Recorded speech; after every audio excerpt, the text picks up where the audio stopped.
खाली परिच्छेद वाचा. खाली परिच्छेद वाचा. शाळा सुटतात मुले शाळेबाहेर आली. शाळा सुटतात मुले शाळेबाहेर आली. शाळेबाहेर. शाळेच्या फाटकासमोर शाळेच्या फाटकासमोर काही मुले उभी होती. काही मुले उभी होती. रस्त्यावर वाहनांची गर्दी होती. रस्त्यावर वाहनांची गर्दी होती. मुलांसाठी वाहने थांबली. मुलांसाठी वाहने थांबली. आता शाळेबाहेर हा बाहेर या शब्दाला काय केले अधोरेखित केले. अंडरलाईन.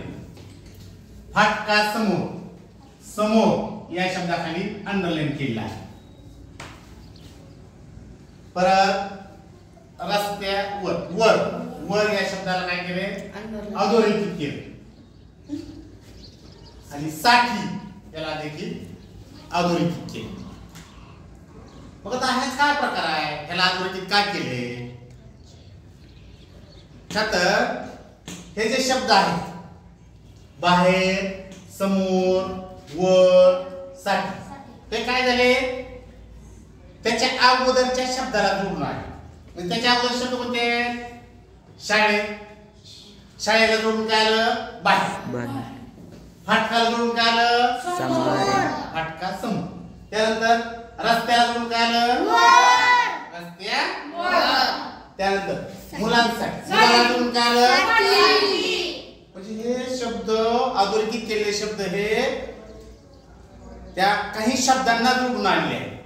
त्याच्यामुळं अशा शब्दांना बाहेर समोर वर साठी या शब्दांना काय म्हणायचं शब्दयोगी अव्यय. या शब्दांना काय म्हणायचं शब्दयोगी अव्यय.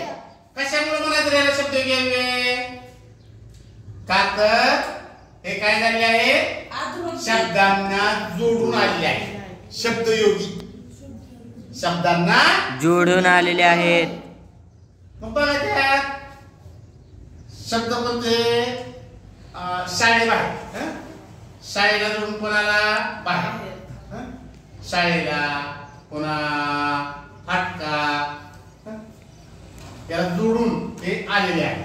नंतर रस्त्या आणि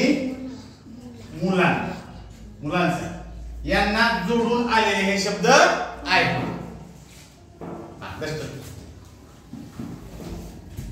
यांना नाही म्हणायचं शब्दयोगी अव्यय. तर शब्दयोगी अव्यय कोणाला म्हणायचं तर जे शब्द जोडून आले मग ते बघा कोणते आहेत बाहेर. शब्द अव्यय कोणते बाहेर सांगा समारे समोर वर परत वर नंतर साठी. हे जे जोडून येणारे शब्द आहेत त्या शब्दांना शब्दयोगी अव्यय असे म्हणतात. लक्षात घ्या. याच प्रकारे आता याचप्रमाणे पूर्वी बघा याच्या अगोदर काहीतरी शब्द येतो. लग्नापूर्वी मी लय हुशार होतो बरोबर. पूर्वी नंतर लग्नानंतर त्याच्या अगोदर काहीतरी शब्द येतो म्हणून अशी रेष मारलेली आहे. पुढे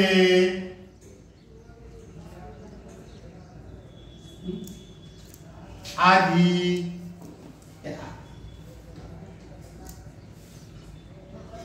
जेवणाआधी खूप पाणी पिऊ नये या पद्धतीने इथं काहीतरी आहे म्हणून डॅश केले आपण लक्षात ठेवा. नंतर पर्यंत आपण मित्राला काय सांगतो सुट्टी आई काय हळद म्हणतो 4 पर्यंत येतो म्हणजे इथं काय झालं 4 पर्यंत 4 ला जोडून पर्यंत आलो. यानंतर आत कशाला जोडून येईल आत हा शब्द सांगा कशाला जोडून येईल घरात ये जसं घरा आत ये तसं घराबाहेर जा. नंतर बाहेर आणि गीत शब्द कोणता झाला शब्दयोगी अव्यय. यानंतर मागे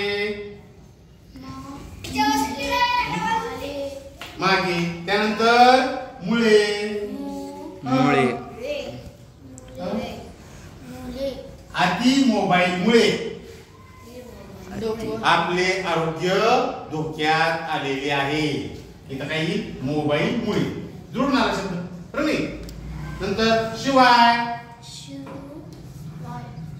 आता शिवायला शिक्षणाशिवाय शिक्षणा इथे शब्द जर जोडला शिवाय तर नफाय नाही. म्हणजे हे जे शब्द आहे हे सर्व कोणती अव्यय आहेत रे शब्दयोगी अव्यय.